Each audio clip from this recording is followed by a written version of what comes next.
Joe Biden a annoncé que l'armée américaine allait construire un port temporaire pour acheminer l'aide à Gaza. Il a précisé qu'il n'y aura aucun soldat américain au sol.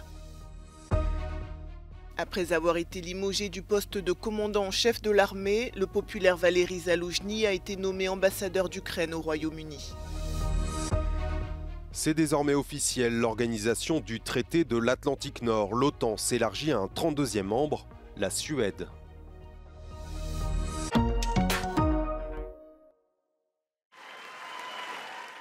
C'est l'un des temps forts de la politique américaine et c'est ce moment qu'a choisi Joe Biden pour montrer sa fermeté envers Israël. Lors de son discours au Congrès sur l'état de l'Union, le président américain a annoncé que l'armée américaine allait construire un port temporaire dans la bande de Gaza pour acheminer l'aide humanitaire par la mer. Il a également mis en garde Israël. Israel must do its part. Israel must allow more aid into Gaza to ensure humanitarian workers aren't caught in the crossfire. And they're announcing they're going to have a crossing in northern Gaza. For the leadership of Israel, I say this: humanitarian assistance cannot be a secondary consideration or a bargaining chip. Protecting and saving innocent lives has to be a priority. Ces derniers jours, plusieurs pays comme les États-Unis, la Jordanie ou encore la France ont largué de l'aide humanitaire par voie aérienne, faute de pouvoir accéder à certaines zones de la bande de Gaza par voie terrestre. L'armée israélienne ne laisse entrer les camions d'aide qu'au compte-gouttes. Well, let's make it clear. Israel is in control of all of the aid that's going in, all of the airdrops, everything going in. And we will continue. We'll continue every day. We're getting better at distribution. But Hamas is trying to steal that aid. They have actively stole that aid. No one is going hungry if they're a Hamas fighter. Depuis des semaines, le Programme alimentaire mondial alerte sur un risque de famine dans la bande de Gaza. Face à l'annonce de la construction d'un port américain et la multiplication des largages aériens, l'ONU a rappelé qu'en matière d'acheminement d'aide, l'air et la mer ne pouvaient pas remplacer la voie terrestre. Mais pour l'heure, celle-ci reste insuffisante.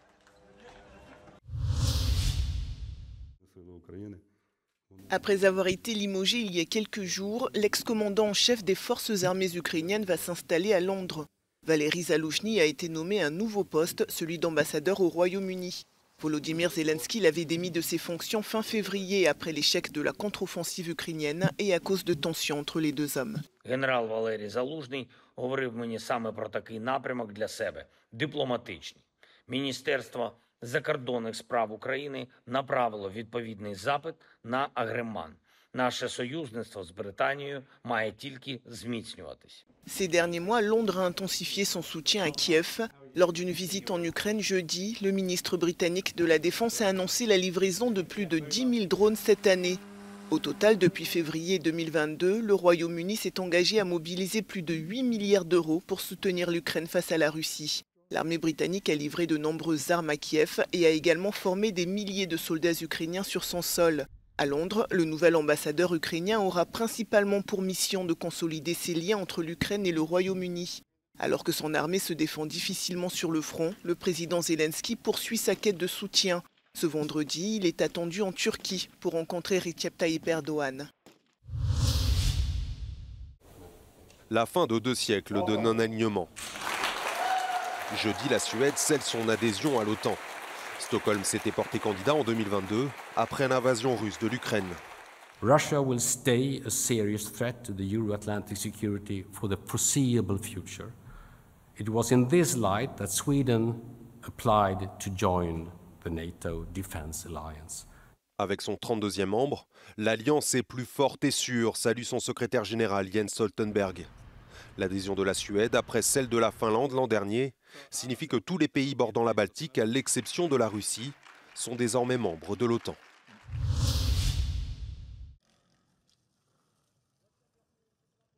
En Haïti, l'état d'urgence et le couvre-feu nocturne ont été prolongés jusqu'au 3 avril, a annoncé jeudi le Premier ministre par intérim Patrick Michel Boisvert, alors que le Premier ministre est empêché de rentrer dans son pays.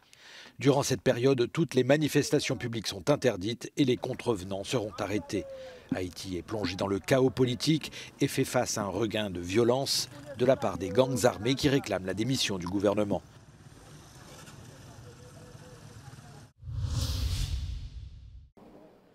En Suède, 4 personnes ont été arrêtées jeudi au sud de Stockholm lors d'une opération menée par les services de sécurité. Les 4 hommes sont suspectés d'extrémisme islamique, de préparation d'un crime terroriste et de graves délits liés aux armes. En août dernier, les services de sécurité ont renforcé l'alerte terroriste au 2e niveau le plus élevé après la profanation publique du Coran. Commentant ces récentes interpellations, le ministre de la Justice Gunnar Strömmer a déclaré que cela confirmait une forte menace terroriste contre la Suède.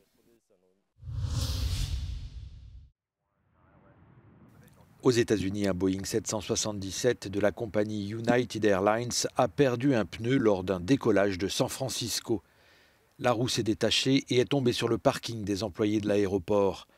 Aucun blessé n'a été signalé, mais plusieurs voitures ont été endommagées et la piste a dû être fermée brièvement pour nettoyer les débris. L'avion à destination du Japon a été finalement dérouté avec succès vers Los Angeles. Une enquête a été ouverte pour déterminer les circonstances de cet incident.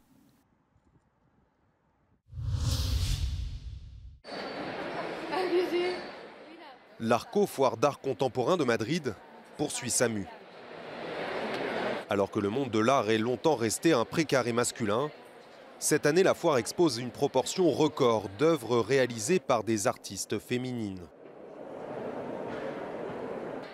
The presence of women has really improved in the last year. One very significant data is that last year the percentage was 37%. This year we are reaching 43%. Créé au lendemain de la chute du franquisme, l'Arco s'approche de la parité. Une évolution plus fidèle à la réalité du monde de la création artistique. Yo creo que sobre todo ha habido una tendencia al cambio, tanto en el mercado del arte y el sistema del arte en general, como consecuentemente también en esta feria, ¿no? Que ha venido un poco impulsado por toda la respuesta social y feminista, ¿no? Desde el mundo del arte, desde las asociaciones, desde las propias artistas, desde comisarias. O sea, las profesionales y los profesionales del arte denunciaban que no podía ser que las mujeres fuéramos un 80% en Bellas Artes y luego llegáramos a la feria más importante del arte español y fuéramos un 20%, ¿no? Peinture, sculpture, installation, photographie, vidéo et performance. Tous les formats sont ici exposés dans quelques 205 galeries. La foire est ouverte au public jusqu'à dimanche dans la capitale espagnole. Les investisseurs et les collectionneurs internationaux ont de nouveau rendez-vous à Madrid pour l'Arco, l'une des plus grandes foires mondiales de l'art contemporain.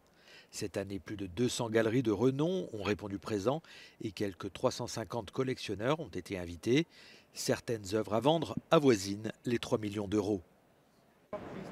Pero al margen de las grandes galerías y las grandes cifras que se mueven aquí en Arco, los nuevos coleccionistas y los artistas emergentes buscan nuevos formatos y lugares donde comprar y vender arte. Manuel Sánchez Blanco, ingénieur de profession, vient d'acquérir cette œuvre d'Arturo Méndez. Mais il ne l'a pas fait dans une galerie, mais lors d'une vente aux enchères, via WhatsApp. No tengo acceso al mundo del arte ni a cuadros de artistas emergentes y la verdad es que es una forma de conocer obras y tener acceso a ellas de una forma pues, bueno, más divertida, más dinámica y a veces a buen precio. L'artiste Nacho Vergara, fondateur du projet, a créé les sub-WhatsApp. Depuis, 500 personnes suivent chaque semaine des enchères sur WhatsApp. Les utilisateurs apprécient particulièrement le travail de présentation des œuvres et des artistes. Hay una persona que se dedica a seleccionarlas y trae artistas que, pues, bueno, con cierta solvencia y con garantías. Loin des galeries conventionnelles, de nouveaux projets voient également le jour pour attirer les jeunes collectionneurs en quête d'expériences d'achat différentes. En vez de estar la gente sentada y con una actitud como muy seria, aquí la gente está de pie, está tomando un vino, una cerveza, un gin tonic y hay un ambiente mucho más desenfadado. Muchos de los coleccionistas o del público que viene a las subastas de Maza vienen interesados tanto por el arte contemporáneo que ofrecemos como por la experiencia que envuelve a todo el evento, que es la subasta. Mais quel que soit le format, l'art fait toujours son chemin. À Madrid, Jaime Velázquez pour Euronews.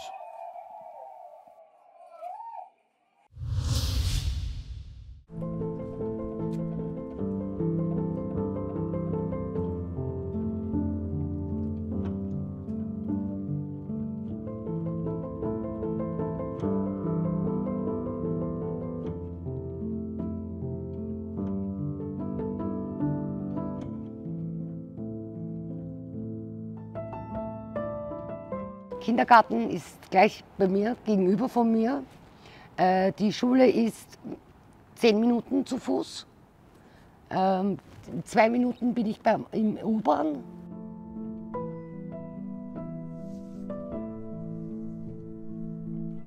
Unser Wohnbaumodell ist abgesichert und finanziert durch eine Wohnbausteuer, die jeder Österreicher, jede Österreicherin zahlt. Ein kleiner Beitrag seines Bruttoeinkommens, auch der Arbeitgeber leistet hier einen kleinen Anteil. Und dieses Geld ist spezifisch für den Wohnbau in ganz Österreich gedacht.